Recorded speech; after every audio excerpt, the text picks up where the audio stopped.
Hi guys, welcome back. Got some games to show you this week. They're all 360, so they're all current gen.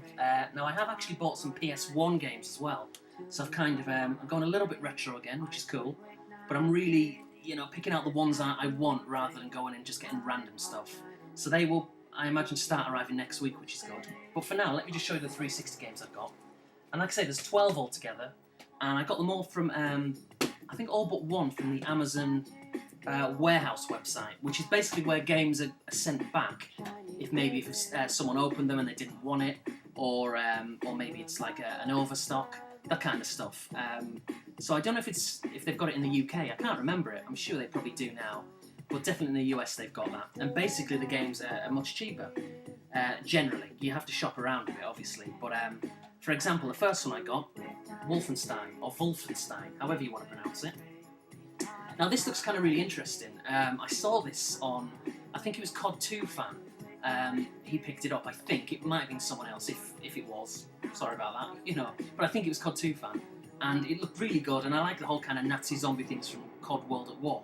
So I thought that'd be good. Now it's still sealed, so I haven't played it yet. But going back to Amazon and the prices, just to give you an example, it has been resealed. They've all been resealed because they are from Amazon. But this, I think, was $8, and I thought that was a bargain. If you're going to buy it brand new from Amazon, then you're looking at, what, 30 maybe? So it's a no-brainer. So that's the first one, Wolfenstein. Really looking forward to playing that. But I've got so many now, it's ridiculous. In fact, I'm at the point where I can probably... In fact, I will do some kind of, collection of my 360 videos, because I've reached a landmark figure. So I'll do a video for that, to show you what I've got. Anyway, next one up, UEFA Euro 2008. Obviously a little bit old school when it comes to football, but again, just for $4, $5, $6, whatever it was, I thought it'd be interesting to try it, and because I didn't buy it at the time. I have put it on. It's all right, but nothing amazing. But that's that one. Obviously, they're all boxed, they're all complete, and they're all in great condition. Because, like I said, basically they're games which were either overstock, they've got too many of them, they're selling them off, or they're ones that people have bought and they've just been returned. Maybe they didn't want them, or they ordered the wrong one, etc. So next one up, speaking of football games, and speaking of 2008 football games, Pro Evolution Soccer 2008. Ronaldo on the front, commonly referred to as Judas down Manchester way. But he's still a great player, but he is a Judas for leaving. But maybe I should grow up a bit, I don't know. But yeah, anyway, so that's that one. That's a really good game, actually. Now, Pro Evolution Soccer, I'm not going to talk too much about football because I know it's not for everyone. But basically, Pro Evolution used to rule the roost. Yeah, I mean, it was the best when it came to games, football games. That's what you got, and FIFA was always lagging behind. But the last 2 or 3 Pro Evolutions, coupled with the last 2 or 3 FIFAs, have kind of seen a remarkable turnaround, and now FIFA's the one to get. So it'll be interesting to see what the 2011 version of Pro Evolution's like. Once again, they've apparently gone back to the drawing board for the 4th time. Yeah, they've kind of lost the plot a little bit. I think they got a little bit complacent, and EA and FIFA, as a result, have capitalised upon that. Anyway, so the next one I've got, Brothers in Arms Hell's Highway. Now this is more of like a tactical, very tactical kind of first-person shoot 'em up.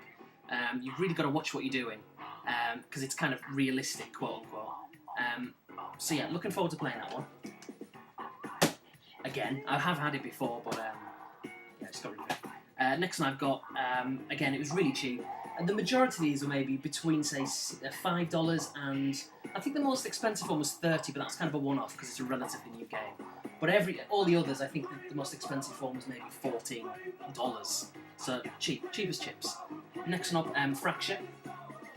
To be honest with you, I don't think this looks anything remotely interesting enough, quite frankly, but I picked it up just for the sake of the collection. Now this one, when it came out, I loved this gun. I thought it was fantastic. But it was then, in my opinion, overtaken by Call of Juarez, which has simply been trounced by Red Dead Redemption since that come out like 2 or 3 months ago, or whenever it was. But it was a good game at the time. I haven't put this one on, it's still sealed, but I do remember playing, I think around a friend's house maybe just before I came to the States, a couple of years ago. And so that's gone back like 2008, and it was bad. I thought it was anyway. It aged pretty badly. And this must be one of the earlier games, really, because this is 2005. So it's kind of a reminder that the 360 and the current gen console have been around a while now. Looking at 5-6 years for the 360, it's coming towards the end of its kind of cycle.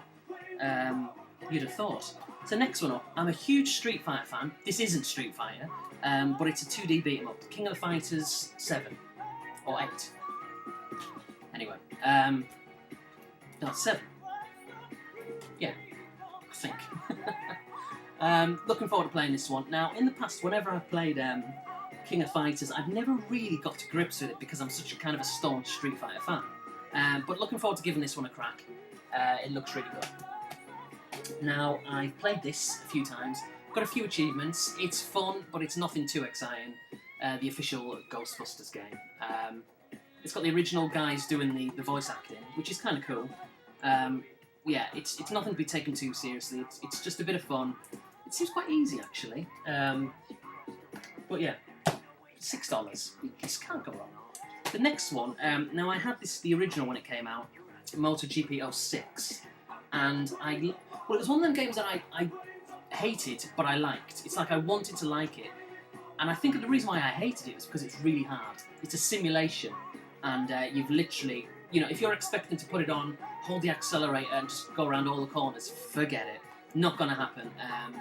It really is very realistic. You've got to brake well in advance of going around the corner, and it's definitely not for everyone. If you want to kind of a realistic, or as realistic as it kind of gets, racing game on bikes, this is really got to be the one. Or 9 or 10 version, I guess. But this one here is made by Capcom, and I believe the previous two were made by somebody else. I can't remember who it was. But apparently this version differs significantly to the other two versions. Whether it's for better or for worse, I'm not quite sure. I did put it on very briefly, and yeah, it is very hard, very infuriating, but I can see myself getting to like it, but you will need patience for sake for a game like that. Okay, next one up is the Orange Box. I've wanted this for absolutely ages, but just simply never got around to getting it before. It comes with Half-Life 2, Portal, Team Fortress 2, so that's like 3 games, but then bizarrely, it says, where is it? There it is, on the back, the Orange Box, 5 games, 1 box. What are the 5 games? There's 3 there, so I don't quite understand. But really looking forward to playing that. Half-Life on the PC was legendary, so looking to get back into that. I absolutely love this game, and I think the sequel's coming out in January. It's Test Drive Unlimited, still sealed, but it won't be for much longer. Absolutely amazing game. Really, it's the kind of game you can just drive around the island. You can buy property, buy cars, obviously, and just explore the open world. And you don't even really have to do the game. You can just kind of play it like sort of like a Sims kind of thing, if you like that. And I do. Well, I don't like the Sims, but I kind of like that aspect of it. Of just basically, there's no real point to the game. You're just enjoying it, just chilling out.